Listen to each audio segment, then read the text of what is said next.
오늘 우리에게 주신 말씀은 예레미야 52장 31절에서 34절입니다. 유다 왕 여호야긴이 사로잡혀간 지 37년, 곧 바벨론의 에윌므로닥 왕의 즉위 원년 12째 달 25째 날, 그가 유다의 여호야긴 왕의 머리를 저어 주었고 감옥에서 풀어 주었더라.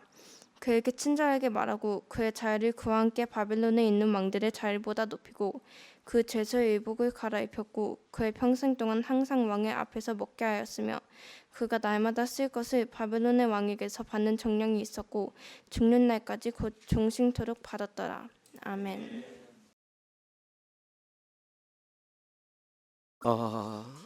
지난주 한 주간을 돌아보면서 저는 개인적으로 이런 생각을 많이 해보았습니다. 똑같은 말을 똑같이 전했는데 어떤 사람은 그 말에 관심을 갖고 어떤 사람은 그 말에 관심을 갖지 않는다. 좀 고민이 되었습니다. 동일한 장소에서 동일한 말을 들었음에도 불구하고 어떤 사람은 그 말에 흥미를 갖고 이렇게 기울이는데 어떤 사람은 전혀 흥미를 갖지 못할까 많이 고민했습니다.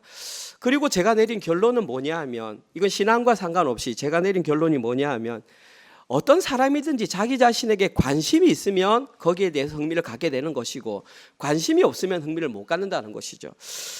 그래서 어떻게 하면 좀 흥미를 갖게 할까? 특별히 성경 말씀에 지금 저희들이 예레미야 말씀을 묵상하고 있는데 예레미야 46장 이후로부터 51장까지 계속해서 10개국에 대한 멸망을 선포하고 있습니다. 멸망한다, 멸망한다. 그렇게 하니까 말씀 묵상하는 분들이 조금 지쳐하면서 나와는 전혀 상관없는 얘기가 아닌가 그런 생각을 한다는 느낌이 좀 들었습니다. 그런데 그런 생각을 하다가 드는 생각이 과연 바벨론의 멸망이 우리와 전혀 상관이 없는 것인가? 라는 생각을 하면서 저는 개인적으로 아니라는 결론을 내렸습니다. 오히려 바벨론의 멸망이 저희들과 아주 밀접하게 관련되어 있다라는 결론을 내렸습니다. 왜냐하면 바벨론의 멸망은 단순한 어떤 2600년 전에 있었던 한 나라의 멸망이 아니라 바벨론의 멸망을 하나의 예시를 들어서 인류의 멸망이 어떠한지를 보여주기 때문입니다. 그리고 더 중요한 것은 그 인류의 멸망이 끝이 아니라 어딘가에 멸망이 있다는 것은 반대급부적으로 누군가에게는 구원의 기회가 주어진다는 사실입니다. 저희들은 51장까지 예레미야를 묵상하면서 그 멸망에 대한 내용을 살펴보았습니다. 그런데 오늘 저희들이 함께 살펴볼 본문은 예레미야 52장 전체의 내용입니다. 미리 한번 읽어오신 분들이 계실지 모르겠지만 예레미야 52장에는 이미 우리가 알고 있었던 내용이 한 번 더 반복됩니다. 특별히 언제 반복되냐 하면 예레미야 39장에서 이미 예루살렘이 멸망하고 시드기야가 잡혀가는 내용이 기록되어 있었습니다. 그리고 다른 성경인 열왕기하 24장에도 똑같은 내용이 거의 글자 틀리지 않고 똑같이 기록되어 있습니다. 이것이 의미하는 것은 예레미야는 51장으로 끝내도 전혀 상관이 없었다는 얘기입니다. 그런데 왜 52장을 기록해 두었던 걸까요? 그 이유는 간단합니다. 하나님의 뜻이 멸망을 선포하는 데 있는 것이 아니라 누군가에게 회복의 메시지가 되는 것을 알려주시기 위함입니다. 다시 말해서 오늘 본문에는 회복의 메시지가 기록되어 있습니다.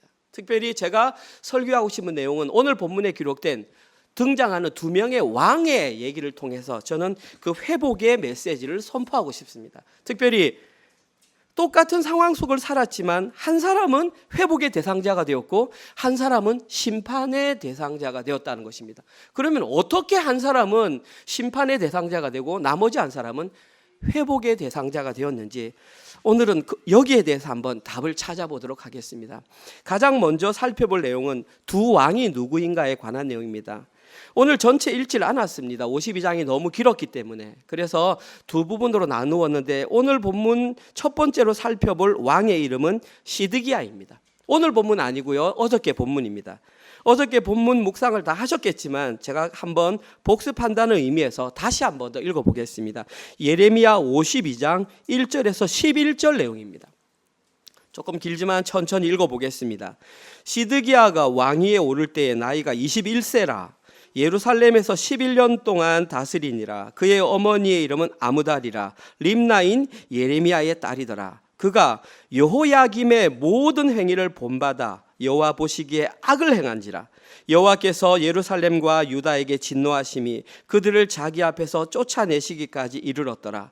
시드기야가 바벨론 왕을 배반하니라.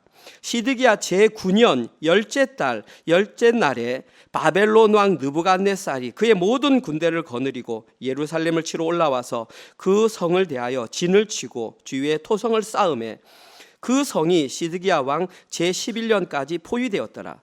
그해 넷째 날 9일에 성중에 기근이 심하여 그 땅 백성의 양식이 떨어졌더라. 그 성벽이 파괴되매 모든 군사가 밤중에 그 성에서 나가 두 성벽 사이 왕의 동산 견문길로 도망하여 갈대아인의 그 성읍을 에워쌌으므로 그들이 아라바 길로 가더니 갈대아 군다가 그 왕을 뒤쫓아가서 여리고 평지에서 시드기야를 따라잡음에 왕의 모든 군대가 그를 떠나 흩어진지라. 그들이 왕을 사로잡아 그를 하마 땅 리블라에 있는 바벨론 왕에게로 끌고 가매 시드기야를 신문하니라. 바벨론 왕이 시드기야의 아들들을 그의 눈앞에서 죽이고 또 리블라에서 유다의 모든 고관을 죽이며 시드기야의 두 눈을 빼고 노사슬로 그를 결박하여 바벨론 왕이 그를 바벨론으로 끌고 가서 그가 죽는 날까지 옥에 가두었더라. 제가 말씀드렸다시피 이미 다 알고 있는 내용입니다. 예레미야 39장에서 제가 한 번 더 설교한 내용입니다. 그러나 오늘 설교와 밀접하게 관련이 되기 때문에 제가 다시 한 번 더 간략하게 요약해 드리겠습니다. 가장 먼저 시드기야는 남유다의 마지막 왕이 되었지만 왕이 될 수 있는 인물이 아니었습니다. 그에게는 왕으로 돌아갈 자격이 없었습니다. 그런데 오늘 본문에서 그는 왕이 되었습니다. 어떻게 왕이 되었냐면 원래 그의 아버지의 이름은 요시야였습니다. 종교개혁을 일으켰던 가장 선한 왕 중에 한 명이었습니다. 그는 종교개혁을 통해서 이스라엘을 새롭게 정비하려고 했지만 애굽 왕 바로 느고와의 전쟁에 나가서 갑작스럽게 죽임을 당하고 말았습니다. 왕이 죽었으니까 그 다음 왕으로 들어갈 사람이 누구냐 하면 성경에는 그의 이름을 시드기야의 친형 어머니가 같습니다. 하무달이라고 하는 어머니에서 같은 배에서 나왔던 여호아하스라고 하는 사람이 아버지 요시야의 뒤를 이어서 왕이 되었습니다. 근데 너무나 안타까운 사실은 왕이 되었는데도 불구하고 애굽 왕 바로느고가 마음에 안 드니까 3개월 만에 그 왕을 폐위시켜 버렸습니다. 그때 그의 나이가 23세였습니다. 아주 젊은 나이에 왕이 되었다가 3개월 만에 왕에서 폐위가 되었습니다. 그리고 다시 한번 그를 이어서 왕이 된 사람이 누구냐 하면 그의 이복형이었던 여호야김이라고 하는 사람이 왕이 되었습니다. 자, 이 여호야김은 그 당시 왕이 될 때 나이가 25세였습니다. 결론적으로 말해서 여호아하스보다 더 형이었습니다. 여호아하스는 둘째 아들이었고 여호야김이 장남이었습니다. 그런데 어머니가 다릅니다. 아마 요시야 왕은 하무달이라는 여인을 더 사랑했던 것 같습니다. 그 여인으로부터 난 여호아하스를 왕으로 세웠지만 그가 폐위되고 나서 다른 여인 스비다라고 하는 여인에게서 난 여호야김이 왕이 되었습니다. 결론적으로 여호야김은 11년 동안 통치했습니다. 25세에 왕이 되어서 11년 통치했으니까 36세에 죽고 말았습니다. 그런데 그가 죽고 나자 그 다음 왕이 된 사람이 누구냐 하면 여호야김의 아들이었던 여호야긴이 왕이 되었습니다. 그리고 그때 나이가 18세. 근데 참으로 안타깝게도 그도 마찬가지로 3개월 만에 바벨론 왕 느부갓네살 왕에게 항복하고 포로로 잡혀가고 말았습니다. 그 다음에 왕이 된 사람이 누구냐 하면 바벨론 왕이 자기 말 잘 듣는 사람을 심어두었는데 그 사람이 바로 오늘 본문의 시드기야였습니다. 근데 시드기야는 여호아하스와 어머니가 같기 때문에 혈육적으로 본다면 가장 왕으로서의 정통성이 있는 왕이었습니다. 그런데 그는 자기 형과 다른 형에 의해서 왕으로 세워지지 못했던, 왕으로 세워질 수 없었던 사람입니다. 그런데 이도 마찬가지로 전체적으로 11년을 다스렸습니다.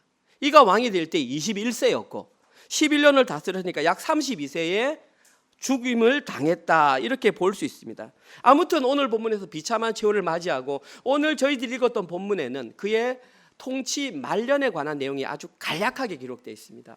긴 내용을 제가 세 가지로 요약하겠습니다. 첫 번째, 시드기야 왕은 18개월 동안 바벨론 왕이 자기 성벽을 쌓았을 때에 끝까지 항복하지 않고 그들과 항전해서 싸웠습니다. 잘 생각해 보십시오. 국가가 포위되었는데 18개월 동안 그 외적들과 힘을 다해서 싸웠습니다. 오늘 보면 4절과 5절에 나와 있습니다.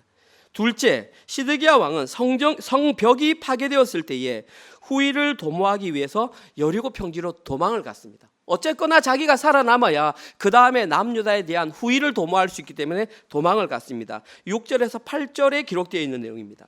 마지막 세 번째, 시드기야 왕은 포로가 되었지만 마지막까지 항복하지 않고 그 바벨론 왕 앞에서 당당하게 자신의 신분을 밝히다가 자기의 아들들이 목숨을 잃는 것을 두 눈으로 목격하고 자기의 눈이 뽑히고 말았습니다.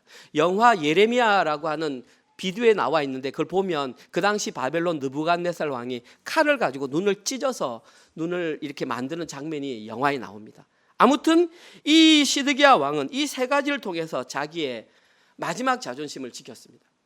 자, 그러면은 남유다의 왕위로서 외세가 침범했을 때에 그 나라를 지키기 위해서 끝까지 항전했던 이러한 시드기야 왕의 모습을 성경은 과연 어떻게 평가하고 있을까요? 오늘 본문 2절입니다. 방금 읽었을 때요. 뭐라고 나오냐면 여호와 보시기에 악을 행하였더라 그렇게 말했습니다. 시드기야는 악한 왕으로 평가를 받았습니다. 열왕기하 24장 19절에도 여호와 보시기에 악을 행한지라. 한번 여러분께 질문 드려보겠습니다. 여러분이 보시기에도 시드기야가 악한 왕처럼 보이십니까? 한번 상상을 해보십시오. 국가가 위기 상황에 처했는데 18개월 동안 항복하지 않고 항전을 했던, 한번 제가 쉬운 예를 들어보겠습니다. 이 시대가 만약에 조선시대라든지 일제시대라고 한번 상상을 해봅시다. 조선시대의 어떤 왕이나 일제시대의 어떤 대한민국에 있는 사람이 그 나라를 지키기 위해서 18개월 동안 그 성을 끝까지 지키면서 항전하다가 성이 무너지는 걸 목격하고 후위를 도모하기 위해 도망을 갔는데 결국에는 잡혔지만 마지막까지 항복하지 않고 끝까지 버티다가 장렬히 죽고 말았다. 이런 글들이 역사책에서 읽는다면 우리는 그 왕을 어떻게 평가하여 왔습니까? 지금까지. 제가 말씀드리고 싶은 것은 시드기야는 민족적으로 생각할 때에 이스라엘 민족에게는 민족적 영웅이었습니다. 그런데 성경에는 그를 악하다라고 이렇게 평가를 했습니다. 여기서 저희들은 왜 성경에서는 그를 악한 왕으로 평가하고 있는가, 그 이유를 알아야 합니다. 왜 성경에서는 자기의 직분에 최선을 다했던 시드기야 왕에 관하여 악하다고 평가했을까요? 그 이유는 아주 간단합니다. 그냥 간단합니다. 여러분이 다 알고 있는 것입니다. 시드기야는 하나님의 말씀에 불순종했기 때문입니다. 하나님의 말씀은 끝까지 항전하라가 아니었습니다. 예레미야 38장 17절에서 18절. 이 내용은 시드기야 왕이 몰래 그 예레미야를 불러서 이렇게 물었습니다. 예레미야야, 하나님께서 너에게 특별히 하신 말씀이 없더냐? 그때 이렇게 대답했습니다. 예레미야가 시드기야에게 이르되 만군의 하나님이신 이스라엘 하나님 여호와께서 이와 같이 말씀하시되 네가 만일 바벨론의 왕의 고관들에게 항복하면 네 생명이 살겠고 이 성이 불사름을 당하지 아니하겠고 너와 내 가족이 살려니와 네가 만일 나가서 바벨론의 왕의 고관들에게 항복하지 아니하면 이 성이 갈대아인의 손에 넘어가리니 그들이 이 성을 불사를 것이며 너는 그들의 손을 벗어나지 못하리라 하셨나이다. 틀림없이 예레미야를 불러서 몰래 물었습니다. 하나님께서 하신 말씀이 없더냐? 있습니다. 말씀드리겠습니다. 뭐냐? 항복하면 살고 항복하지 않으면 죽는다고 말했습니다. 틀림없이 자기의 귀로 들었습니다. 그것도 개인적으로 밀담을 통해 들었습니다. 그런데 시드기야는 예레미야를 통해서 말씀하신 하나님 말씀에 순종하지 않았습니다. 왜 시드기야는 여러 번 반복해서 들었음에도 불구하고 하나님의 말씀에 순종하지 못했던 것일까요? 저는 그렇게 생각합니다. 예레미야가 그렇게 말했을 때 시드기야는 이성적이지 않다라는 것이죠. 합리적이지 않다는 것이죠. 어떻게 한 나라의 왕이, 그것도 다른 나라의 왕에게 그렇게 비참하게 자존심을 구겨가면서까지 항복을 하느냐는 것이죠. 그건 용납할 수 없다라는 것이죠. 자기가 생각할 때 이것은 이성적이지도 않고 합리적이지도 않았다라는 것입니다. 결국은 자기가 판단할 때 자기 판단에 의해 불순종을 선택하고 말았다는 것입니다. 저는 여기에서 중요한 한 가지 진리를 발견하였습니다. 하나님께서 우리에게 뜻을 알려줍니다. 어떤 형태든 뜻을 알려주는데 그 뜻이 우리의 이성과 합리적으로 맞을 때도 있지만 대부분 우리의 합리적인 사고나 이성적인 사고에 일치하지 않을 수 있다라는 사실입니다. 여기에서 많은 사람들이 흔들리고 갈등을 합니다. 특별히 지적 수준이 높은 사람들, 많이 배운 사람들, 자기의 사고 판단이 옳다고 믿는 사람들은 그렇게 될 때 갈등을 겪습니다. 내 생각에는 이게 아닌데 왜 성경에서는 그렇게 말을 할까? 그리고 결국은 자기가 원하는 대로 선택을 하게 됩니다. 중요한 것은 자기가 선택에 대한 책임은 자기가 져야 한다는 것입니다. 이것은 자연의 섭리입니다.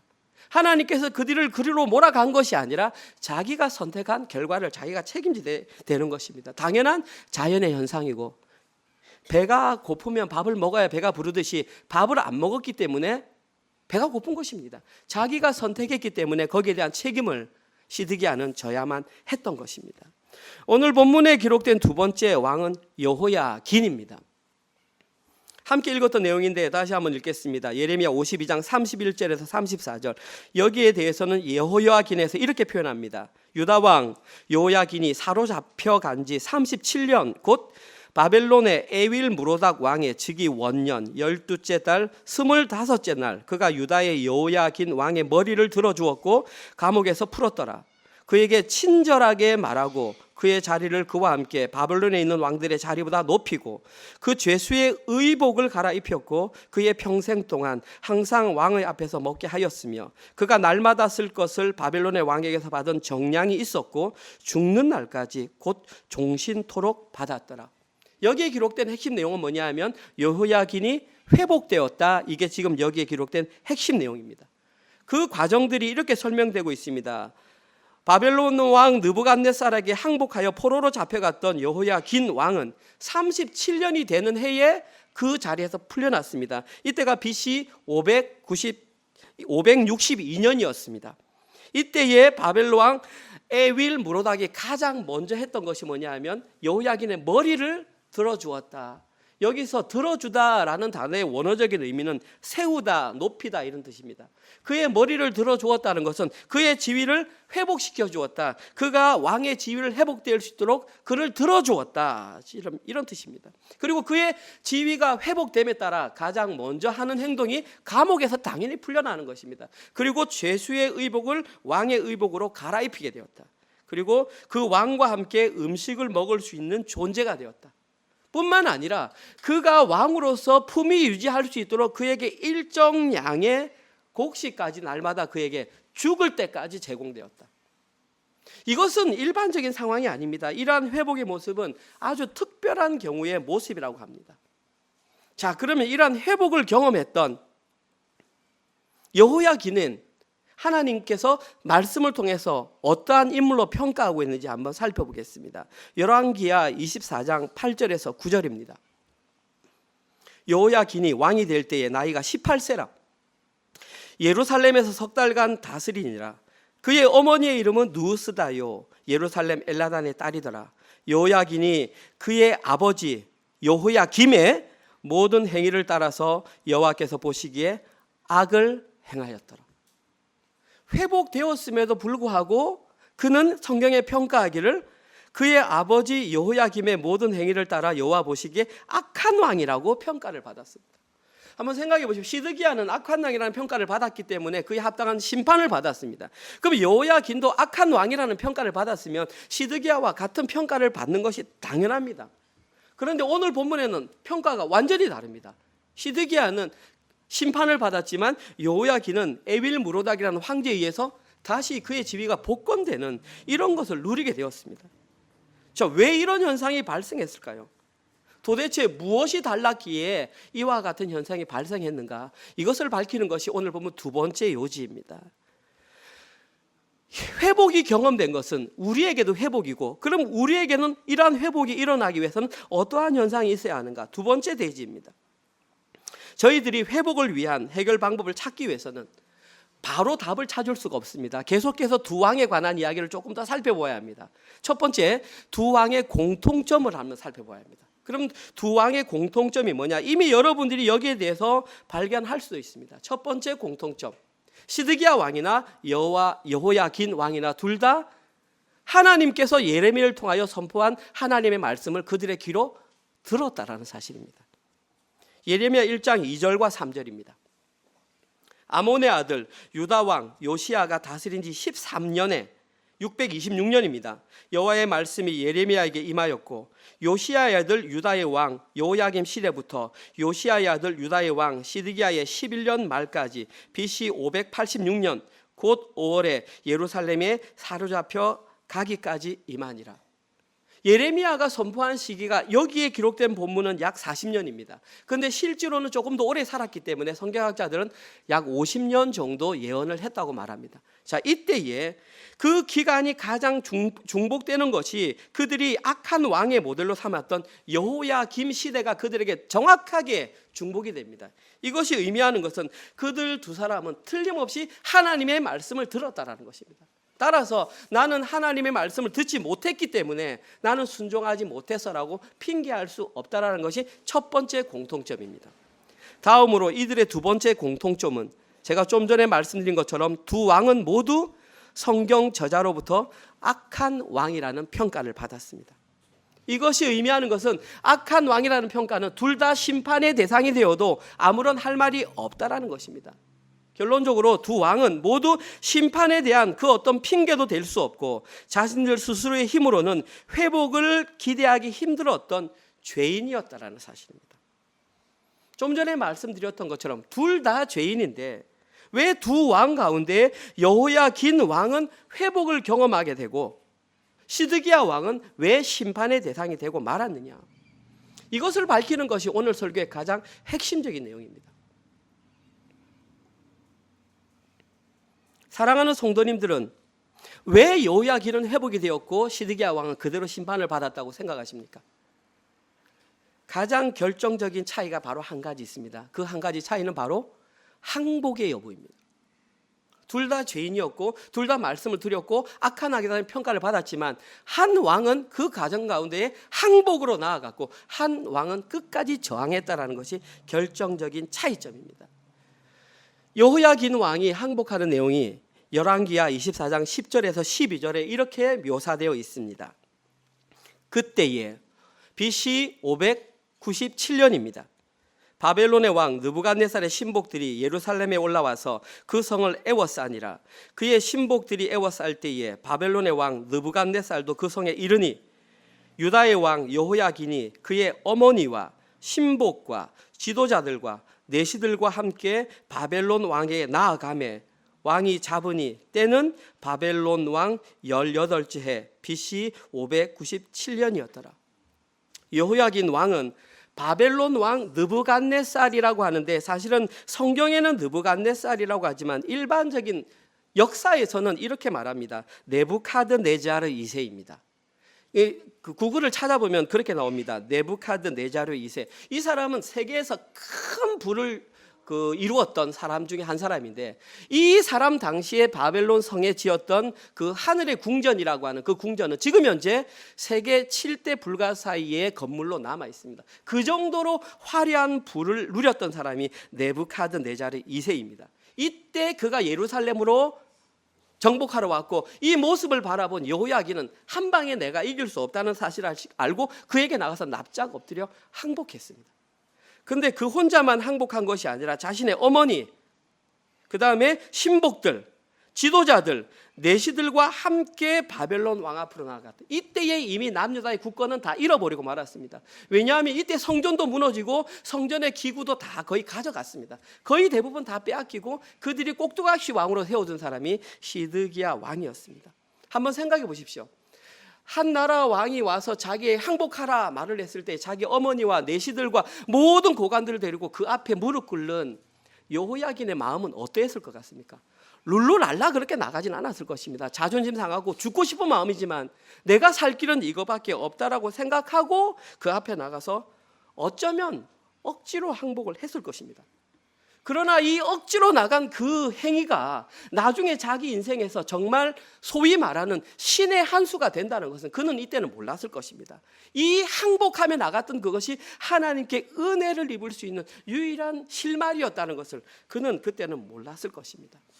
이렇게 항복을 함으로 말미암아 그가 회복된 가장 놀라운 증거가 뭐냐 하면 그가 다윗의 후손으로 예수님이 오시는 그 예수님의 족보에 이 여호야긴의 이름이 기억다라는 사실입니다. 마태복음 1장 11절에서 12절입니다. 바벨론으로 사로잡혀갈 때에 요시야는 방금 말했던 그 왕입니다. 요시야는 여고냐와 나와 있는데 여기 여고냐가 여호야긴 다른 말로 여고니야 이 사람을 말하는 것입니다. 그의 형제들 나오니라. 여러분이 아시다시피 지금 아들이 아닙니다. 손자입니다. 손자.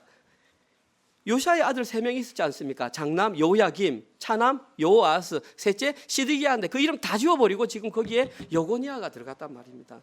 다음 절 바벨론으로 사로잡혀간 후에 여고니아는 스알디엘을 낳고 스알디엘은 스룹바벨을 낳고 스룹바벨이 바로 그 사람들을 데리고 와서 성전을 지었던 그 총독이 여호야긴에서 나왔단 말입니다. 다시 말해서 여호야긴은 예레미야의 말을 듣고 자기의 마음은 사실 동의가 되지 않았지만 말씀에 순종하여 항복함으로 말미암아 요시야의 많은 후손들 가운데에 유일하게 예수 그리스도의 족보에 오르는 인물이 되었다는 사실입니다. 너무 잘 알다시피 악한 왕으로 평가받았습니다. 악한 왕으로 평가받던 여호야긴에게 이와 같은 것은 있을 수 없는 선물입니다. 이 있을 수 없는 선물을 쉬운 말로 은혜라고 말을 하는 것입니다. 이에게 합당한 평가는 시드기야가 당했던 것처럼 두 눈이 뽑히고 자기의 눈앞에서 자녀들이 죽임을 당하고 쇠사슬에 매여서 포로로 잡혀가는 것이 그에게 합당한 대우였음에도 불구하고 자기의 마음과 상관없었지만 예레미야의 말에 순종하여 억지로라도 나가서 항복했다라는 그 이유 하나만으로 그는 회복을 경험하는 놀라운 선물을 받게 되었다는 사실입니다. 여기에서 저희들은 두 번째 진리를 발견할 수 있습니다. 깨어졌던 하나님과의 관계를 회복하는 유일한 방법이 뭐냐 하면 억지로라도 하나님의 말씀에 순종하는 것입니다. 이성적으로 이해가 되지 않더라도 합리적으로 이해가 되지 않더라도 하나님께서 말씀으로 그렇다 말을 할 때 거기에 순종하는 그때에 놀라운 역사가 발생하는 것입니다. 사랑하는 성도님들, 어떤 문제 가운데 있습니까? 어떤 힘든 상황 가운데 있습니까? 그 모든 상황을 회복하고 싶습니까?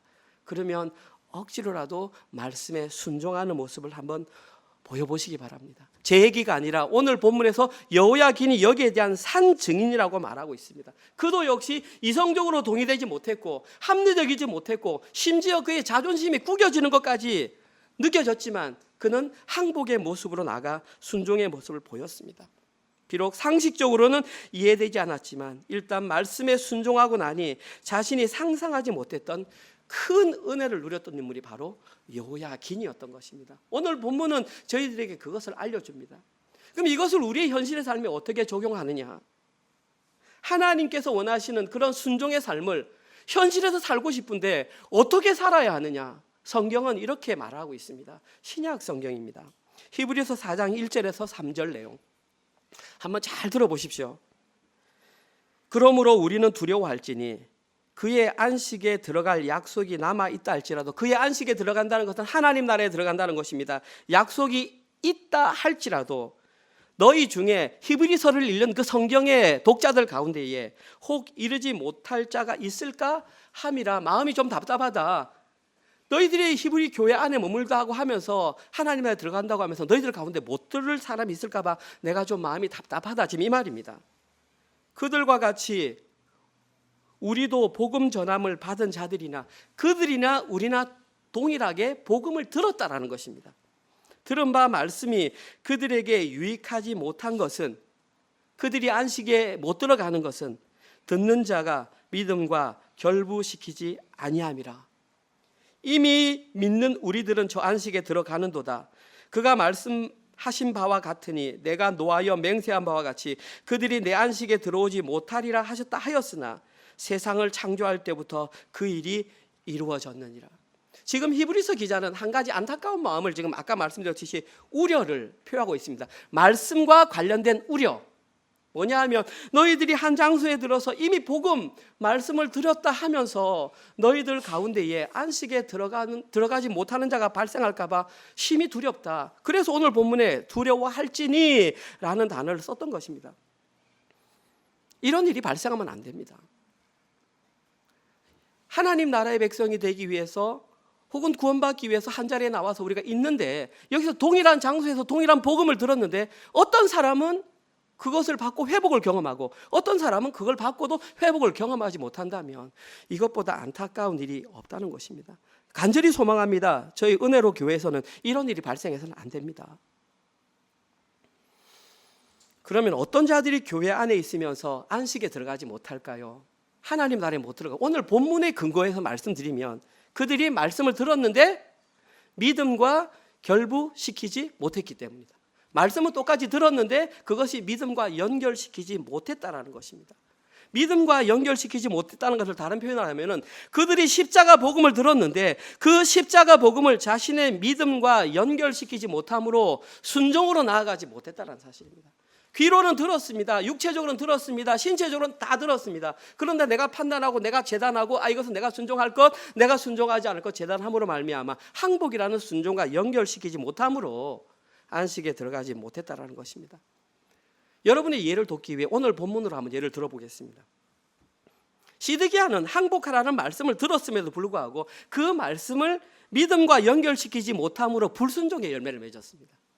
그러나 여호야긴은 그 말을 들었고 사실은 자기의 마음이 동의되진 않았지만 순종함으로 나아감으로 말미암아 순종의 열매를 맺었다는 것입니다.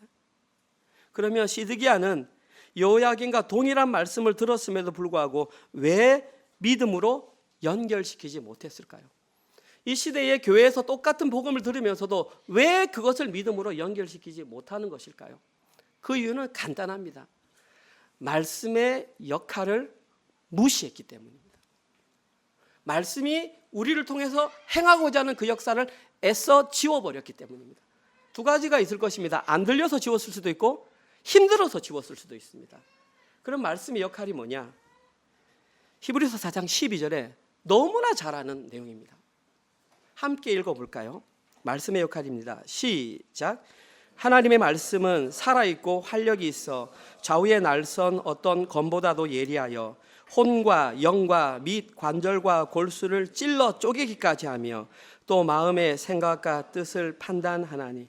믿음과 결부된 하나님의 말씀이 어떤 사람 안에 들어가면 반드시 이런 현상이 나타나게 되어 있다는 것입니다. 왜냐하면 말씀이 살았고 운동력이 있기 때문입니다. 살아있는 것은 움직일 수밖에 없습니다. 그런데 특별히 말씀이 어떤 형태로 살아있냐 하면 오늘 본문에서는 칼의 형태로 살아있답니다. 칼은 누군가에게 가하면 아픕니다. 그런데 그 칼이 우리 가운데 어떤 일을 하냐면 혼과 영과 관절과 골수를 찔러 쪼갠다는 것입니다.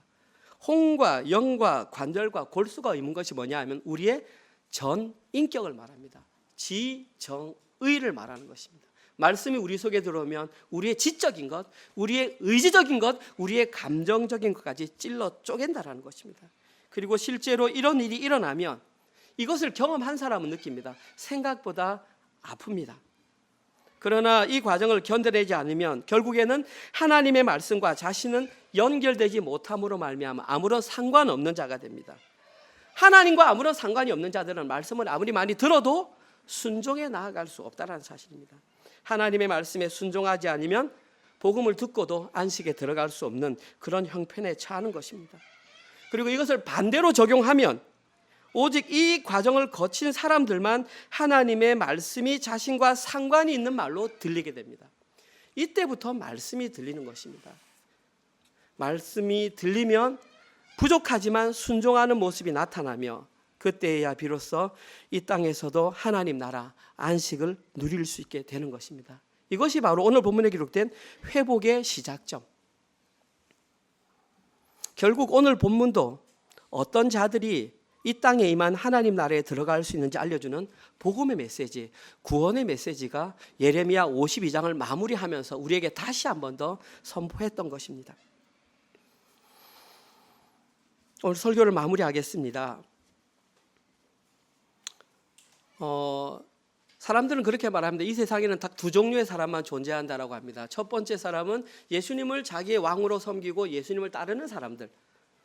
그 다음에 예수님을 자기의 왕으로 모시지 않고 믿지 않는 두 종류의 사람만 이 세상에 존재하고 있다고 말을 합니다. 저는 맞다고 생각합니다. 마찬가지로 교회 안에도 두 종류의 사람들이 존재합니다. 오늘 본문에 의하면 첫 번째 부류의 사람은 말씀을 듣고 믿음과 결부시켜 순종으로 나아가는 사람이 한 부류이고, 두 번째 부류는 말씀을 듣지만 말씀을 믿음과 결부시키지 못해 순종으로 나아가지 못하는 사람입니다.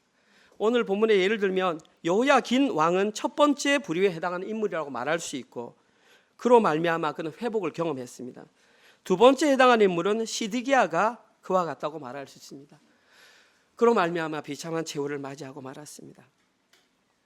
개인적인 소망입니다. 저희 은혜로 교회에 속한 모든 성도님들은 여호야긴과 같이 하나님의 은혜를 경험한 사람들이 되어야만 합니다. 그리고 저희들이 그러한 회복을 경험하기 위해서는 반드시 들은 말씀이 우리 속에서 믿음과 결부되는 과정, 우리의 지정의를 이렇게 수술하는 과정들을 반드시 경험해야 합니다. 왜냐하면 그런 과정을 경험할 때에 하나님과 관계가 연결되기 때문입니다.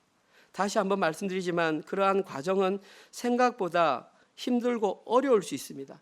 그러나 그 과정을 경험한 자들만 회복을 경험하고 순종이라는 그런 열매를 맺어낼 수 있는 것입니다. 실제로 이렇게 말씀을 묵상하며 살아가 보니까 겪는 아픔들이 더 많이 아플 수 있더라고요. 그때에 우리가 할 수 있는 유일한 한 가지 방법은 성령님께 기도하는 것입니다. 하나님, 제가 말씀을 받았을 때 이렇게 아픕니다. 하나님, 제 힘으로는 사실은 해결하기가 참 힘드네요. 할 때에 성령 하나님 도와주시옵소서. 성령님이 우리의 마음을 만져주지 않으면 저는 한 걸음도 나아갈 수가 없습니다. 이런 고백밖에 안 나오는 것 같더라고요. 이번 한 주간도 그러한 고백으로 순종의 열매를 맺으시는 모든 분 되시기를 주님의 이름으로 축원드립니다. 아멘. 하나님 감사합니다. 예레미야 52장을 마무리하면서 그 가운데에도 십자가 복음의 메시지를 발견케 하시니 참으로 감사합니다. 사랑하는 저희 은혜로 교회 모든 성도들이 말씀에 목숨 거는 자, 말씀에 운명을 거는 자, 말씀에 순종의 목숨을 거는 자 될 수 있도록 성령 하나님 인도하여 주시옵소서. 그러기 위해서는 말씀을 듣고 묵상하고 그 말씀이 우리의 지정의를 수술할 때에 그 과정을 잘 견뎌내야 합니다. 하나님 아픕니다. 하나님 힘들 수 있습니다. 성령 하나님 동행하여 주시옵소서. 지켜 보호하여 주셔서 그 과정을 잘 견딜 수 있도록 인도하여 주시옵소서. 그러한 마음을 가지고 또 한 주간 동안 저희들에게 허락하신 직장과 사업체를 통하여 열심히 일해서 벌어들인 물질을 하나님께 11조와 주정헌금과 감사헌금 그리고 셀 모임 헌금으로 올려드렸습니다. 이 헌금이 사용되는 곳곳마다 주님 나라 확장을 위해서 사용될 수 있도록 저희 교회를 사용하여 주시옵소서. 이제는 주 예수 그리스도의 은혜와 하나님의 사랑하심과 성령님의 위로 교통 감화 깨닫게 하심이 말씀을 듣고 깨달아 그 말씀에 순종하기로 결단하는 사랑하는 은혜로 교회 머리 위에와 지금 이 시간에도 세계 곳곳에 흩어져서 주의 복음을 증거하시는 선교사님들과 그들의 사역과 그들의 자녀들 머리 위에 지금부터 영원토록 함께 있을지어다. 아멘.